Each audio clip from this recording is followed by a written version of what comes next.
안녕하세요. 이기련 변호사입니다. 취업규칙의 항목별 해설 중 연차휴가 촉진 제도에 대해서 알아보도록 하겠습니다.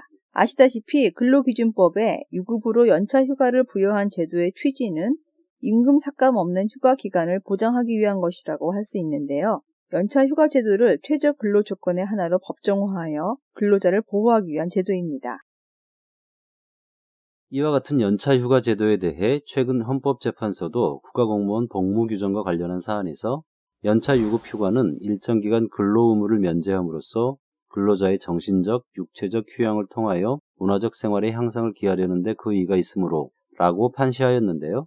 또 한편 이러한 연차유급휴가 미사용 수당은 휴가제도가 본래의 취지를 살리지 못하고 금전보상의 수단으로 이용되는 원인이 되었고, 특히 사용자의 권유에도 불구하고 연차유급휴가를 가지 않는 근로자들에게도 수당을 지급하는 문제로 노사 간의 갈등이 야기되어 왔다. 이와 같은 이유로 2003년 9월 15일 개정된 근로기준법은 연차휴가의 사용 촉진 조항을 신설하였는 바, 위 조항은 사용자가 적법하게 휴가 사용 촉진 조치를 취하면 근로자의 사용하지 아니한 휴가에 대하여 보상할 의무가 없는 것으로 규정하고 있다고 하여 연차휴가 촉진 제도가 도입된 배경을 언급하고 있음을 알 수 있습니다.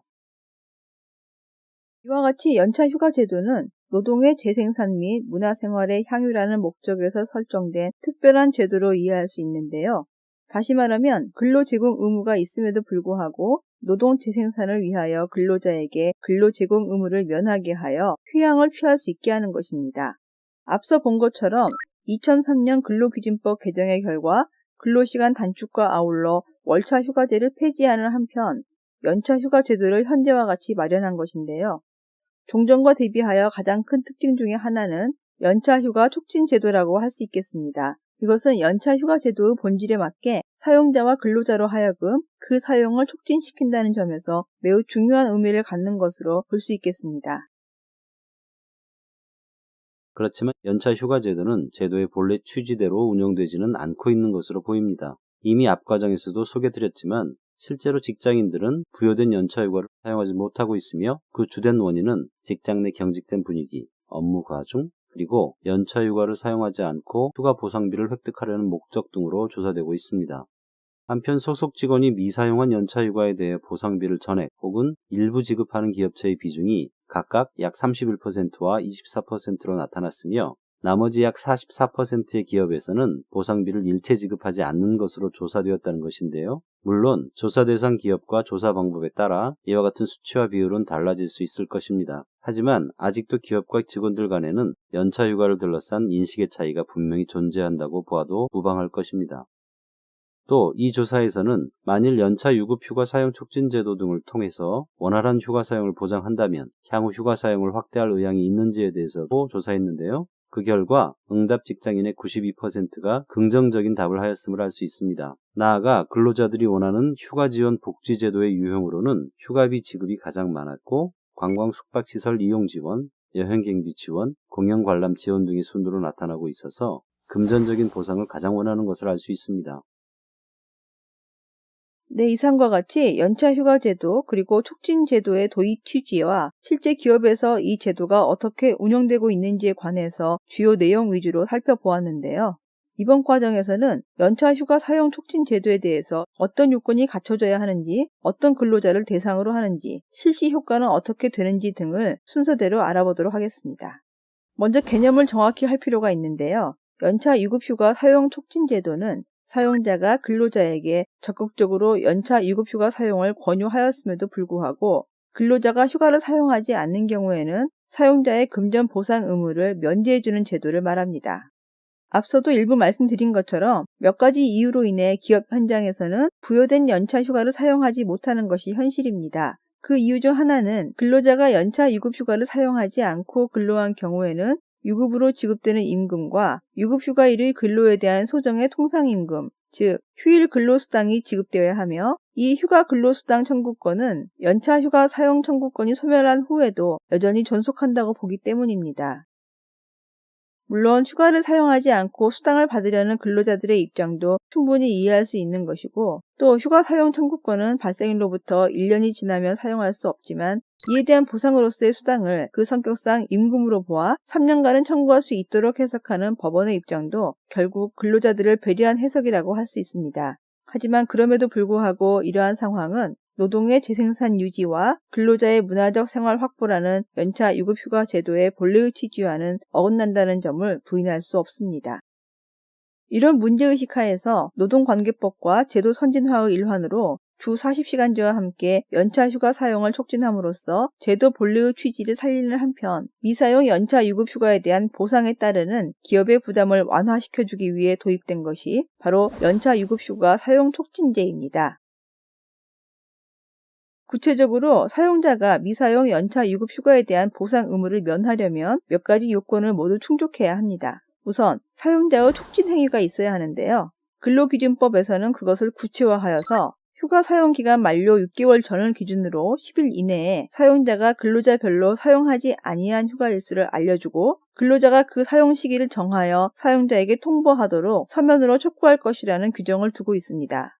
그렇지만 사용자가 반드시 연차 유급휴가의 사용을 촉진할 의무를 부담하는 것은 아니라고 보아야 하겠습니다. 따라서 사용자가 동법에 의한 휴가 사용 촉진 조치를 하지 아니하고 근로자도 휴가 사용 시기를 지정하지 아니하여 휴가를 사용하지 않았을 경우에는 사용자는 미사용 휴가에 대하여 연차 휴가 수당을 지급하면 됩니다.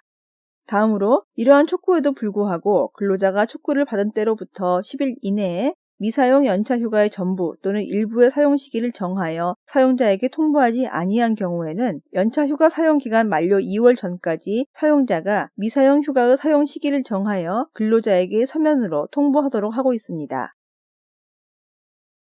네, 이와 같이 근로기준 법령에서는 연차 휴가 촉진을 위해 사용자의 일정한 촉진 행위를 규정하고 있는데요. 여기서 근로자별로 사용하지 않은 연차 휴가 일수를 통보하는 방법과 관련하여 이메일을 활용하여 통보하거나 혹은 사내 인트라넷의 게시판에 게재하는 것도 유효한지가 문제될 수 있습니다. 이 문제는 근로기준법 규정에서 서면으로 휴가 사용 촉구를 하도록 하고 근로자별로 미사용 휴가의 사용 시기를 정하여 근로자에게 서면으로 통보하도록 규정하고 있는 것의 해석 문제로 볼 수 있겠습니다. 따라서 연차 휴가 사용 촉진 조치가 명확하게 이행되도록 하여 근로자의 권리를 보다 충실하게 하려는 제도의 취지를 고려한다면 회사의 이메일 혹은 사내 게시판을 활용한 통보는 법률상의 서면 촉구 내지 통보에 비해 명확하지 않다고 보아야 하겠습니다. 한편 만일 사용자가 근로자에게 휴가 사용을 권장하기 위해서 휴가 사용 계획서를 제출을 하도록 하고 제출하지 않은 일부 근로자에 대하여는 휴가 사용 시기 지정을 하지 않는 경우도 있을 수 있는데요.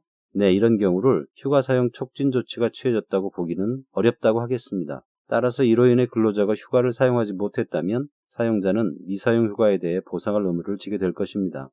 주의할 것은 근로기준법 규정에 의해서 계속 근로 연수가 1년 미만인 근로자에게는 이와 같은 사용자의 휴가 사용 촉진 조치를 할 필요가 없다는 것입니다. 이는 근로기준법 관련 조항을 보면 쉽게 이해할 수 있는 것입니다. 다만 1년 이상 근무함으로써 발생하는 연차 유급 휴가에 대해서는 동휴가에 1년 미만 근속기간 중 발생하는 연차 유급 휴가가 포함되어 있더라도 그 전체 휴가 일수에 대해 휴가 사용 촉진 조치를 할 수 있습니다. 사용자가 근로자에게 휴가 사용 촉진 조치를 하는 경우에도 근로자의 휴가 시기 지정권과 사용자의 시기 변경권은 인정되지만 이 조치는 휴가 사용 기간이 얼마 남지 않은 상태에서 이루어지는 것이므로 일부 제한이 불가피하다고 하겠습니다. 물론 근로자와 사용자의 합의로 연차 휴가 사용을 그 다음 연도로 2월 하는 것도 가능합니다.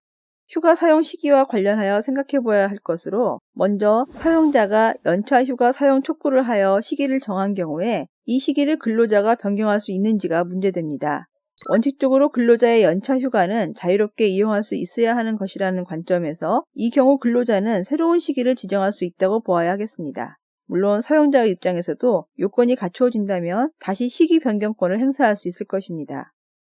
한편 근로자가 휴가 사용 시기를 지정하여 사용자에게 통보한 경우라면 사용자는 휴가를 근로자가 지정한 시기에 부여한다면 사업 운영에 막대한 지장이 초래되는 경우를 제외하고는 연차 휴가 시기를 조정할 수 없다고 보는 것이 타당할 것입니다. 이어서 사용자가 행하는 시기 지정 촉구와 휴가 사용 촉구의 의사표시는 명시적이고도 확정적으로 해야 합니다. 따라서 사용자는 지정된 휴가일에 근로자가 출근한 경우라면 노무 수령 거부 의사를 명확히 표시해야 하며 그럼에도 불구하고 근로를 제공하였다고 하여 수당을 지급할 필요는 없게 됩니다.